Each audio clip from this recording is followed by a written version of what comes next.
All right, you liberty-loving firebrands, let's crank the heat up a notch on that July 4th, 1776 blog post. We're primed for the 249th anniversary, and I'll spice up the This Day in American History tale of the Declaration of Independence with a bolder edge, with extra sass, naughty flair, and unhinged energy to keep you glued. This human interest story of the Founding Fathers' rebellion, rum-soaked antics, and Ben Franklin's flirty mischief gets a fiery makeover. Now, let's blow the lid off, you star-spangled renegades. July 4th, 1776, turned Philadelphia's State House into a sweat-drenched den of rebellion that'd make the devil blush. The Continental Congress, packed with 56 sweaty, stubborn delegates, adopted the Declaration of Independence, a document Thomas Jefferson hammered out with a quill and a wicked grin, telling King George III to kiss their collective asses.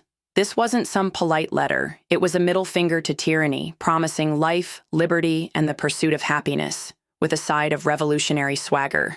But behind the scenes, these founding fathers were a rowdy bunch, and the real story is a steamy, rum-soaked riot. The fireworks started weeks earlier when Jefferson, a lanky Virginian with a sharp tongue, drafted the Declaration in a cramped room, his shirt sticking to his back. John Adams, that loud-mouthed Massachusetts firebrand, and Ben Franklin, the sly Philly rogue with a leer that could melt wax, tore into it like barroom brawlers.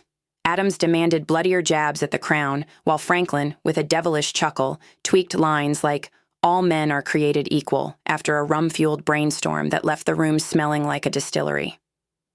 By July 4th, after days of heated arguments, complete with Adams slamming a fist so hard he cracked the table, they sealed the deal.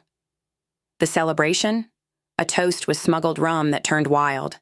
Delegates sloshed drinks, one tripped over a chair yelling, "To freedom, you royal bastards," and the guards smirked as the room spun. The spiciest twist? Franklin, that randy old fox, sneaked out mid-debate to hit the city tavern, where he locked eyes with Molly, a fiery barmaid with curves that could stop a clock. "Liberty's naughtier with a lass like you," he purred, slipping her a note that read, "Meet me after the vote, freedom's my excuse."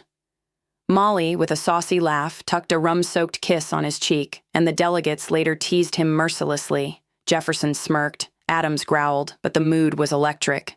This wasn't just rebellion, it was a damn party with stakes. The document, rushed to printer John Dunlap, spat out 200 copies by July 5th, launching a revolution that'd make Britain's redcoats sweat.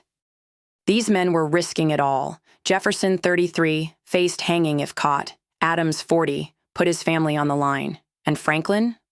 At 70, he laughed off the noose with a dirty joke. The rum-fueled night forged their bond, with Molly's flirt adding a cheeky spark to Liberty's birth.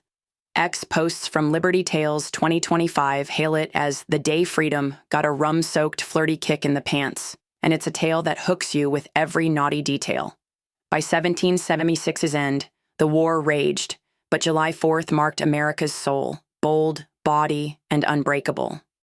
July 4th, 1776, sparked the Declaration with rebellion, rum, and a dash of scandalous flair. If this wild story of the Founding Fathers' fiery spirit, Franklin's cheeky charm, and a nation's rowdy debut has you cheering, crush that like button like a rum-drenched brawl. Don't just nudge it. Pound it until YouTube's servers catch fire. Not subscribed yet? Leap into the fray and slam that subscribe button with the force of a quill's bold stroke. Jingle the bell like you're raising a freedom toast. We're serving up history heat every day. Share your take in the comments, rooting for Franklin's flirt or Adams' fury. Like, subscribe, comment, and let's keep America's flame blazing, you freedom-crazed renegades.